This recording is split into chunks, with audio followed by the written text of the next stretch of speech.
City series cigars and Citrus 7s, black cement 3s, 4s, the hairs and bread 11s. No doubt that I'll be wearing some fire at any sighting. With these Doran Becker 5s, you can see me in any lighting. It's exciting, I'll be flexing to the coldest degree. What's up, everybody? It's Sneakerhead M Checks. I got the Reverse Oreo 6s scheduled to release Saturday, June 8th. So as usual, we're going to take a close detailed look at the shoe from all angles. I'm going to put these on and step around on them so y'all can see how they look on feet. Then I'm going to share my opinion on the shoe, and then I'll talk about release predictions, reselling predictions, and all that stuff. So let's get right to it.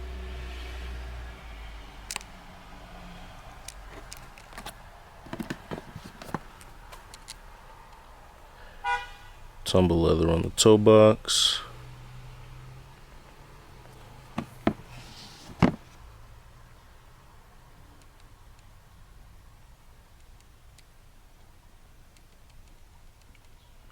See, being that these are like a Oreo nickname shoe, I was expecting this lace lock to have a little speckle or splatter here under the logo, but it's actually just plain black, as you can see.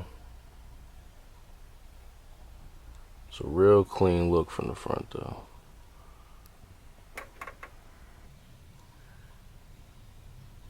So you got more tumble leather here on this part, as you can see, you know, all throughout there. But then these parts right here, like with the dots on them, it's a flat surface leather. The leather on this part over here is real inconsistent. You can see on this shoe it looks really bad, but then on this one it looks way better. And you got the Oreo speckle, splatter, whatever you want to call it, midsole.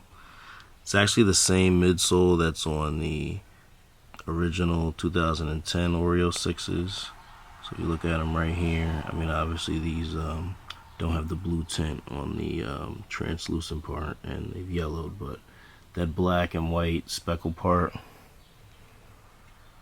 is the same. Same kind of situation on this side with the leather. This one on this side, it's not perfect, but that crinkle is like supposed to be there. It looks pretty good. If you look over here on this one, this part right here, it almost looks like it's cracked. It's not cracked, but like, it's not that bad. It's just not as nice looking as it is over here on this side. If you're used to buying Jordans, you know how that goes. But this part right here seems to be more consistent. I don't really have problems on either shoe on either side with that, so I think it's really just those back parts. And even then, it's still not that bad. Like, looking at them from here, like, that right shoe don't even look that bad. Black Jumpman here on the back. And Oreo pull tabs.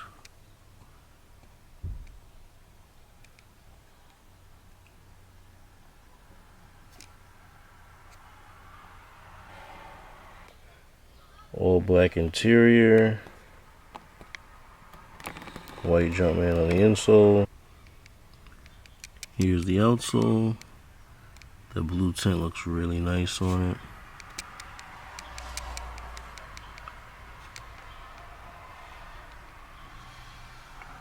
Yeah, I think it's with the black, like the blue tint with the black goes crazy. It's a heavy blue tint too, yeah.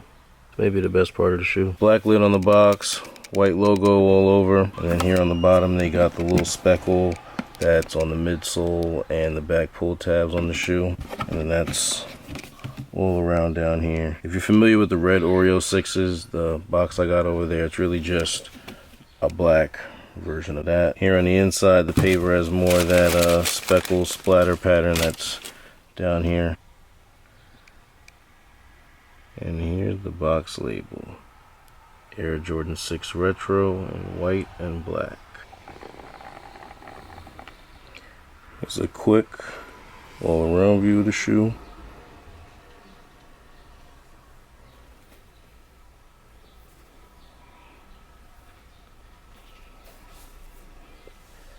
Alright, now let's see how they look on feet. You got some cash, you flash on the gram, but all of that shit is irrelevant. You spend all your money impressing the bitches, but all of that shit is irrelevant. You used to be lit, but then something happened, so all of that shit is irrelevant. She loving you, but she fucking me, so all of that shit is irrelevant. All of that shit is irrelevant. All of that shit is irrelevant. I get the bag, I cover necessities, then I'ma splurge for the hell of it.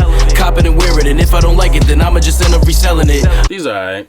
I'm not really that crazy about them, but they are pretty nice. Nice clean colorway. I just don't like them quite enough to really want them. Leave me a comment here, let me know how you feel about them. Are you copping these or not? Also, let me know which pair of Oreo 6s you like better. Do you like the original pair from 2010, or do you like this year's Reverse Oreo? I personally prefer the 2010 Oreos, but let me know what you guys think. For the most part, these are really just the red Oreo 6s in black with the colored tongue instead of the white, and then you got the slight difference on the midsole. See how on these, this in-between part right here is red, but then the outer part is white, and then on these, the in-between color is white, and then the outer part is black. And, you know, you got the lace lock and stuff too, but like for the most part, it is kind of a black version of these. But the black tongue and all this down here really does a lot for these, because without it, I just feel like they kind of be ass. Like the white tongue looks good on the red Oreos because I don't know how all this being red would look on these, but the black tongue on these really looks nice from the front. And not to overdo the Oreo theme, but now that they've done 2 pairs of Oreo 6s, they've even done red Oreo 6s, I feel like it's only right that they do a pair of golden Oreo 6s. Especially because golden Oreos low-key taste better than the original Oreos. I hate to say that, but let's be honest, they do. If you take this color blocking and make the black parts that yellow golden Oreos color, I think they'd be nice. Then somewhere later down the line, they can retro those and these as an Oreo pack. And they could even do some special Oreo cookie box pairs. Like, they need to hire me, man. Nike, Jordan, fuck with me. I know the brand, I got ideas, hit me up. Let's get shit rocking. I've been debating on how I think the release is gonna go for these. You know, they're a Jordan 6, and just looking at how most Jordan 6s have been selling, I wouldn't expect a general release regular colorway like this to have much demand at all. But at the same time, I could actually see them having some demand just because of the colorway. If you pay attention to the market on sneakers, or even if you just pay close attention to what a lot of people be wearing, over the past couple of years, there's been a huge like boost in interest on black and white sneakers. All white, all black, and pairs like this that have a combination of the two. Like more than ever before. Like obviously, I know people have been wearing all white sneakers, all black sneakers, black and white sneakers. It just seems like over the past couple of years, like they're just so much more in demand. To the point where Black Cat 4s is reselling for $1,000. All white Air Forces started selling out in some places. Like the pair that you're supposed to be able to go into the store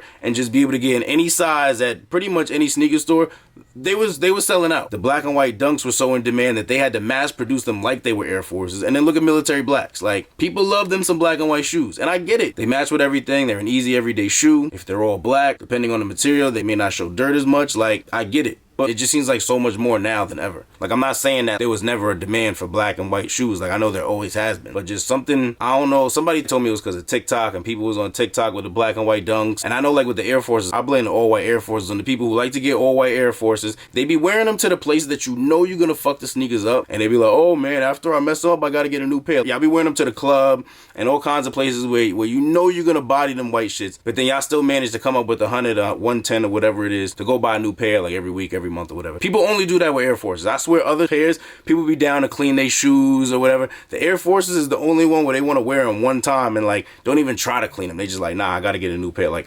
everybody's rich when it comes to the all-white Air Forces. Any other shoe though is a different story. People will criticize the sneakerheads for buying a pair of shoes for a couple $100s, but they'll have no problem buying 10 pairs of all-white Air Forces after fucking up 10 pairs. Like you don't think after the, you know, maybe second or third pair, you'd be like, you know what, maybe I should clean these. Or like, maybe I shouldn't wear these to, you know, my brother's football game where I'm gonna be walking through grass and dirt, and you know, maybe I shouldn't just wear them certain places. Like, nah, let me just keep wearing them at the craziest places. I got $100 here, $100 there, whatever. I don't want to get off topic, but I blame those kind of people on the Air Forces situation. But in general, I really don't know what it is, because those 4 examples I gave were pretty extreme, and they all happened within the last 4 years. So anything all black, all white, or white and black like these, from here on out, I will not sleep on the possibility that they might do something. Not definitely, but possibly. Like, I really don't think these are going to do anything crazy. They'll most likely be an easy cop and will resell for around retail. But if they do end up having a little bit more demand than that, I wouldn't be surprised because of the colorway. So if you want these, just keep that in mind. Like I said, you'll most likely be good. You could probably sleep on them for a little bit and may even be able to catch them on sale at some point. But I would not bet on that the same way I would like any other general release pair of 6s that, you know, aren't black and white. Resellers, I would not risk it. Even though I said what I just said, chances are they aren't going to be anything worth flipping. They may